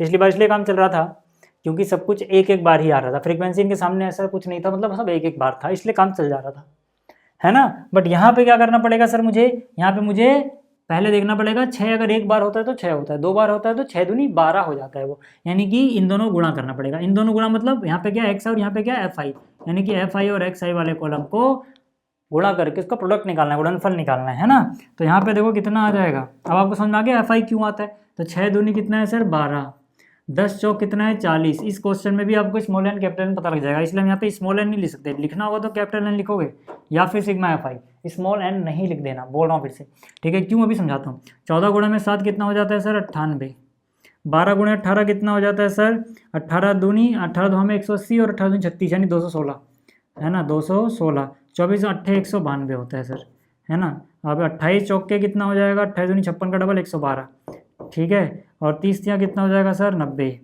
तो यहाँ पे अब आपको क्या करना है सिग्मा, ठीक है, यहाँ पे आपको क्या करना है सिग्मा एफ आई एक्स आई, ये निकालना है सिग्मा एफ आई एक्स आई। और यहाँ पे सिग्मा एफ आई क्यों निकालते हैं सर हम, यहाँ पे सिग्मा एफ आई क्यों निकालते हैं, या फिर इसको कैपिटल एन क्यों बोलते हैं, स्मॉल एन क्यों नहीं बोलते? क्योंकि अगर स्मॉल एन निकालने जाओगे ना, देखो स्मॉल एन निकालने जाओगे तो उसका मतलब वो कितनी एंट्रीज थी, 1 2 3 4 5 6 7, स्मॉल एन इस केस में 7 ही रहेगा। लेकिन अगर कैपिटल एन निकालने जाओगे, इनको जोड़ोगे 4 2 6 7 13, 13 और 12 25 और 8 33 और 7 40, तो ये 40 आएगा। यहाँ तक बात समझ में आई? तो ये देखो 40 आएगा सर, क्योंकि ये 40 आ रहा है, क्योंकि ये 40 आ रहा है, ठीक है। स्मॉल एन साथ ही रहेगा साहब, स्मॉल एन साथ ही रहेगा, ठीक है, इसलिए स्मॉल एन नहीं लिख सकते। अच्छा ये निकालने जाओगे, इन सबको जोड़ लेना, है ना, इन सबको जोड़ोगे तो कितना हो जाएगा, ठीक है, इन सबको जोड़ोगे तो आएगा ये 760, ठीक है, कितना आ जाएगा 760, ठीक है। अब आप कर सकते हैं यहाँ पे, ठीक है, अब आप करेंगे सर, तो सिग्मा एफ आई एक्स आई कितना आया है 760, सिग्मा एफ आई कितना आया है 40, इससे कट गया तो माध्य कितना आ गया, देखो 19 चौक 76 होता है, 4 से काटोगे 19 आ जाएगा यार, 4 से काटोगे तो 19 आ जाएगा। यहाँ तक बात समझ में आई क्या? यहाँ तक बात समझ में आई क्या? अब मुझे क्या करना है, किसका कॉलम बनाना है? अगर आप कंफ्यूज हो रहे हो कि अब किसका कॉलम बनाना चाहिए सर, तो मैं कहूँगा कि आपको जो निकालना है, प्रसरण निकालना है ना, उसका फॉर्मूला लिखो पहले। इस केस में देखो क्या हो जाएगा, मैंने आपको याद कराया था कैपिटल एन आएगा, यहाँ पे कैपिटल एन आएगा सर, क्या आएगा कैपिटल एन, फिर से बोल रहा हूँ capital N capital N capital N, ठीक है। यहाँ पे आ जाओ सर, यहाँ पे i = 1 से लेके स्मॉल एन कितना है, अगर आप लिखना चाहो 1 2 3 4 5 6 7 है, लिख सकते हो, है ना, नहीं भी लिखना चाहो कोई बात नहीं, लेकिन यहाँ पर जो चीज़ आएगी ये इंपॉर्टेंट है, ये आएगा सर, है ना। अब लेकिन इसमें एक गड़बड़ी क्या हो गई कि एफ आई भी चाहिए होगा सर, क्योंकि यहाँ पे सबकी बारंबारता भी दी गई है, बस इतना अंतर आ जाएगा। मतलब मुझे चाहिए एक्स आई माइनस एक्स बार, एक तो ये कॉलम मुझे बनाना पड़ेगा, जब ये निकल जाएगा तो इसको एफ आई से गुणा भी करना पड़ेगा, सॉरी इसका स्क्वायर भी निकालना पड़ेगा, है ना, देखो इसका स्क्वायर भी निकालना पड़ेगा, यानी कि एक्स आई माइनस एक्स बार का स्क्वायर भी निकालना पड़ेगा, फिर इसको एफ आई वाले कॉलम से गुणा भी करना पड़ेगा। ऐसे पता लगता है हमें, ठीक है, ऐसे पता लगता है हमें कि भैया क्या क्या कॉलम बनाने होते हैं फॉर्मूला देख के। यहाँ तक बात समझ में आ गई है? अगर आपको यहाँ तक बात अगर समझ में आ गई है सर आपको, तो मैं कहता हूँ एक्स आई माइनस एक्स बार। एक्स बार कितना है सर 19 है। 19 से एक्स आई का अंतर देख लो सर। एक्स आई समझ में आ रहा है ना कहाँ है, एक्स आई समझ में आ रहा है ना कहाँ है, ये रहा सर, है ना। अब 19 से अंतर देखो इनका, 19 से अंतर है ना, 19 में से 6 घटा दो सर, कितना बचता 13, लेकिन -13 बचेगा क्योंकि 6 में से 19 घटा रहे हैं, है ना। 10 में से 19 घटाओगे माइनस का 9 बच जाएगा सर। 14 में से 19 घटाओगे माइनस का 5 बच जाएगा सर। 18 में से 19 घटाओगे माइनस का 1 बच जाएगा सर। 24 में से 19 घटाओगे प्लस का 5 बच जाएगा सर, ठीक है। और 28 में से 19 घटाओगे, 19 और 9 28 होता है, यानी प्लस का 9 बच जाएगा सर। 30 में से 19 घटाओगे प्लस का 11 बच जाएगा सर। यहाँ तक अगर बात समझ में आ गई है तो आगे चलते हैं सर। देखो ठीक है, यहाँ तक बात समझ में आई। अभी हमें क्या करना है, स्क्वायर करना है। 13 का स्क्वायर कितना होता है सर 169। 9 का स्क्वायर कितना होता है सर 81। 5 का स्क्वायर कितना होता है सर 25। 1 का स्क्वायर कितना होता है सर 1। 5 का स्क्वायर कितना होता है सर 25। 9 का स्क्वायर कितना होता है सर 81। 11 का स्क्वायर कितना होता है 21। क्या मैं इसी को जोड़ लूँ जैसे हर बार जोड़ रहा था? नहीं सर, क्या गड़बड़ी हो जाएगी, क्योंकि यहाँ पे फ्रीक्वेंसी कई बार आई हुई है इनकी। कितनी बार आई हुई हैं? कई बार आए हुए हैं। यहाँ पे आप देख लो, है ना। जैसे ये आंकड़े एक बार नहीं है, 6 एक बार थोड़ी आया हुआ है, 6 एक बार नहीं आया हुआ है, 2 बार आया हुआ है ये भी। तो ये जो अंतर आ रहा है ना, मतलब ये जो चीज़ आ रही है ना एक्स आई माइनस एक्स बार का स्क्वायर, ये भी एक बार थोड़ी बन रहा होगा। ये फ्रीक्वेंसी कितनी है 2, तो 2 बार बना होगा। ये चीज़ भी 2 बार 4 बार बनी होगी, ये चीज़ 7 बार बनी होगी, ये चीज़ ऐसे करके, ठीक है। नहीं एफ आई टाइम से होगी, जो भी एफ आई है सर, जो भी एफ आई है। तो मुझे क्या करना पड़ेगा अब, मुझे क्या करना पड़ेगा अब, ये जो एफ आई वाला कॉलम है यानी कि ये, और जो ये है यानी कि ये, है ना, इन दोनों को गुणा करूंगा तो ये एफ आई इंटू में एक्स आई माइनस एक्स बार यानी कि ये, इसका स्क्वायर आ जाएगा। बात समझ में आ रही है क्या आपको? बात समझ में आ रही है? जरा स्क्वायर से गुणा करो। 169 का डबल करना है, नहीं हो रहा कोई बात नहीं, इसको 70 मान लो, 170। 17 का डबल 34 होता है ना, यानी 340, उसमें 2 कम कर देना, क्योंकि एक एक 2 बार हो गया होगा, 2 कम कर दो। 340 में से गया तो 338 बच गया ना, 2 गया तो हो गया, ठीक है। बात समझ में आ रही है? चलो 4 से 81 को गुणा करना है सर। 8 चौक 32, 320, 4 एकम 4, यानी कि 324 हो गया सर, 324 हो गया। 25 को 7 से गुणा करोगे सर 175 होता है, ये तो 25 का पार्ट आपको आना चाहिए, है ना। 12 को 1 से करोगे सर 12 होता है, कितना होता है 12 होता है। 1 2 3 4 लाइन हो गई ना, ठीक है। 8 को 25 से करोगे 25 अट्ठे 200 होता है सर, कितना होता है 200 होता है। 81 को 4 से अभी हमने किया था 324 आया था। 8 चौक 32, 1 चौक 4, है ना। 121 को 3 से करोगे 321 या 63, यानी 363 हो जाएगा। यहाँ पे आ गया ये, है ना। अब हम इसको जोड़ सकते हैं, एक बार इसको हटा दूँ, ठीक है। यहाँ तक बात समझ में आ रही है अगर आपको, है ना। अब हम इसका समेसन निकाल सकते हैं। समेसन किसका निकालोगे? समेसन निकलेगा इसका, है ना, एफ आई और एक्स आई माइनस एक्स बार का स्क्वायर था, ये कितना आएगा। इन सभी को जोड़ लेना यार अब, है ना। जोड़ना तो आपको आता होगा, बाकी जी मैंने कर दी। 1736 आ जाएगा, जोड़ते रहना भैया, ठीक है। तो यहाँ से कितना सर, यहाँ से n कितना है सर, है ना, n का मतलब क्या sir, capital N। Capital N कितना है सर 40, तो डिवाइड में तो 40 आया, और ये कितना आया है 1736। जरा 4 से डिवाइड करो पहले, 4 2 में 40, 4 से काटोगे 4 चौक 16, 1 और 3 12, यानी 4 3 12, 1 और 6 16, यानी कि 4 चौक 16। 434 बटे में 10 कर दोगे, बटे में 10 करोगे तो कहीं ना कहीं एक के बाद पॉइंट लग जाएगा, यानी कि आ जाएगा 43.4। ये आ गया सर अपना फाइनल आंसर, 43.4। बात समझ में आ गई कि यहाँ तक? बात समझ में आ गई? स्क्रीनशॉट ले लो, मैं सामने से हट गया हूँ। फिर चलते हैं 5वें क्वेश्चन की तरफ, ठीक है। स्क्रीनशॉट ले लिया होगा। अगला क्वेश्चन देखो, अगले क्वेश्चन भी सेम ही है सर, है ना। इसमें देखो एक्स आई कितना दिया गया, 92 93 97 98, है ना। 92 93 97 98, इसके बाद क्या 102 104 109, 102 104 109, ठीक है सर। फ्रीक्वेंसीज कितनी कितनी दी गई, बारंबारता यानी एफ आई कितना कितना दिया गया है सर, 3 2 3 3 2 3, फिर 2 6 3 2, फिर 6 3 3 ना, 6 3 3। अब आपको पता है यार एफ एक्स आई निकालना पड़ेगा माध्य निकालने के लिए, इतना तो पता है ना। नहीं तो फॉर्मूला लिख लो पहले, कि जो निकालना है उसका फॉर्मूला लिख लो, आपको समझ में आ जाएगा कि क्या क्या चीज़ का कॉलम बना है ना। इस केस में ये होता है सर, ये, है ना। तो यहाँ से एफ आई एक्स आई, है ना, गुणा करो 3 से, कैसे करोगे, 90 3 27, 270, 9 3 27, 90 3 270, 2 3 6, यानी कि 276 सर, है ना। 2 3 ऐसे भी कर लो, 3 दूनी 6 3 27, है ना। इसको करोगे 2 3 6 2 9 18, ठीक है। 3 7 21 का 1 हासिल 2, 3 27 और 2 29, सब ठीक है। अगला 2 से करोगे तो 100 का डबल कर दो, 200 होता है सीधा सीधा, 2 और 2 घटा दो 4, यानी 196 आ जाएगा यार। इसको करोगे तो कितना हो जाएगा 100 गुणा में 6 600, 2 गुणा में 6 12, यानी 612 होना है भैंस की यहाँ। ठीक है 104 गुणा 3 करोगे कितना हो जाएगा सर 104 गुणा में 3 करोगे तो 312 है ना। 100 गुणा 3 300, 4 3 12 इसको करोगे तो 100 3 300, 9 3 27, 327 सर। समझ में आ गया। अब हमें निकालना क्या क्या है सर, हमें निकालना है sigma F I. Sigma F I देखो 3 2 5 3 8 2 10 6 16 3 19 और 3 22 है ना। और इस केस में ये भी निकालना है एफ आई एक्स आई। ठीक है इन सभी को जोड़ लेना है यार, अभी इतना है ना, मैं लेट हो रहा हूँ, मुझे लाइव क्लास भी लेनी है। ठीक है तो 2200 आएगा जोड़ के, वो तो जोड़ते रहना।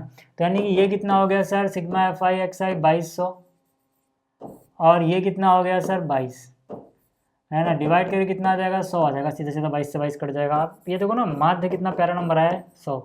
प्यारा क्यों बोल रहा हूँ इसको भाई, इसकी गुणा भाग घटा जोड़ सब आसान लगता है जब भी 100 आ जाए, एक के आगे 0 0 नंबर आ जाए। ठीक है 100 हो 10 हो 2 हाँ 1000 हो है ना, इस तरह की चीज़ें 10,000 हो। तो ये बात समझ आ गई। अब आपको पता है सर माध्य 100 है, तो आपको क्या करना है, आपको निकालना तो सर प्रसरण ही है ना। यानी कि हो जाएगा 1/n समेसन।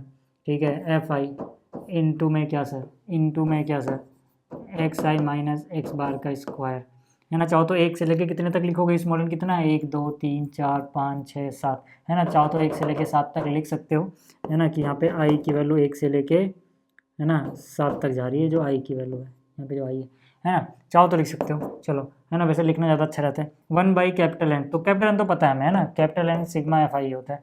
बस बाकी ये पता लगानी, तो क्या पता लगाया हम पहले एक्स आई माइनस एक्स बार है ना। उसके बाद क्या करेंगे सर इसका स्क्वायर कर देंगे, एक्स आई माइनस एक्स बार का स्क्वायर कर देंगे। उसके बाद क्या करेंगे सर एफ आई से गुणा कर देंगे, क्या करेंगे एफ आई इंटू में। अब आपको समझ में आ रहा होगा ना, इसलिए मैं जल्दी कर रहा हूँ, टेंशन मत लेना है ना। अब मेरे को ये मान के चल रहा हूँ मैं कि आपको ये चीज़ें समझ में आ रही हैं, इसलिए मैं जल्दी कर रहा हूँ। देखो मैं क्या कह रहा हूँ एक्स आई माइनस एक्स बार, एक्स आई कहाँ है 92, 100 में से घटाना है सर, 100 को इसमें से घटाना है, 92 में से 100 गया यानी -8, 8 का अंतर है ना, माइनस लगाते रहना। 93 में से घटाना है 100 को, 7 का अंतर है सर यानी -7। 97 में से 100 घटाओगे माइनस का 3 बचेगा सर। 98 और 100 में 2 का गैप होता है, लेकिन 98 में से घटाना था माइनस आ जाएगा। 102 में से 100 घटाओगे 2 आएगा सर प्लस का। 104 में से घटाओगे सर 4 आ जाएगा। 109 में से 100 घटाओगे 9 आ जाएगा। 100 ही क्यों घटा रहे हो, क्योंकि माध्य को घटाना है, माध्य 100 आया है। स्क्वायर करोगे कितना हो जाएगा 8 का स्क्वायर 64, 7 का स्क्वायर 49 है ना। माइनस से फर्क नहीं पड़ता स्क्वायर को भाई है ना, इसलिए मैं सिर्फ पॉजिटिव वैल्यूज देख रहा हूँ। ठीक है माइनस है तब भी। 2 का स्क्वायर 4, 2 का स्क्वायर 4, 4 का स्क्वायर 16 और 9 का स्क्वायर 81। यहाँ तक बात समझ में आ गई है क्या। अब एफ आई से मल्टीप्लाई कर दो सर। एफ आई देखो ये वाला कॉलम है। अब जल्दी जल्दी इसलिए कर रहा हूँ, फिर से बोल रहा हूँ क्योंकि भैया लाइव क्लास का भी टाइम हो गया, मैं लेट हो रहा हूँ। ठीक है यहाँ से देखो है ना, इसको रिकॉर्डिंग में अब देखो जल्दी से 3 से गुणा कर दो ना। 60 3 180, 4 3 12 यानी कि 192, 180 और 12 192 होता है। 49 गुणा में 2 करोगे 98 होता है, तो आपने बहुत बार कर लिया होगा यार है। 9 3 कितना होता है, बचपन से सीखते आ रहे हो, 27 होता है। 4 दूनी कितना होता है, अब ये भी कोई पूछने की बात है, 8 होता है। 4 6 24 होता है सर, 4 6 24 होता है सर। 16 3 कितना होता है सर 48 होता है सर। 81 गुणा में 3 कितना होता है 8 3 24 यानी कि 240 और 1 3 43 यानी 243 होता है। कितना होता है सर 243 होता है। सबको जोड़ लोगे समेसन करके कितना आएगा 640 है ना। समेसन में लिख लेना भैया, ये किसका समेसन था है ना, समेसन था ये एफ आई इंटू में एक्स आई माइनस एक्स बार का होल स्क्वायर, इस वाले कॉलम का 640 आ जाएगा। तो यहाँ से कितना हो गया 640 है ना, डिवाइड बाई एन है ना, या फिर 1/n लिखोगे तब भी वही बात है। कितना है सर ये 22 है, कितना है ये 22 है। ठीक है तो यहाँ से कितना हो जाएगा ये, इसको काट लेना भैया 29.09 इतना आ जाएगा ये। ठीक है यहाँ तक बात समझ में आ गई। तो चलिए जल्दी मिलेंगे अगले लेक्चर में। इस लेक्चर को देखने के लिए आप सभी का बहुत बहुत धन्यवाद। ठीक है यहाँ तक चीज़ें आपको समझ में आ गई होंगी। अगले लेक्चर भी मज़ेदार होगा, जैसे कि ये था। स्क्रीनशॉट लेना तो ले लो, इसको मैं हटा देता हूँ। ठीक है चलिए थैंक यू इस वीडियो को देखने के लिए, स्क्रीनशॉट ले लेना। ठीक है पीडीएफ आपको टेलीग्राम पे मिल जाएगी, हिंदी मीडियम आर्मी सर्च करना पीडीएफ पे टेलीग्राम पे जाके। ठीक है थैंक यू।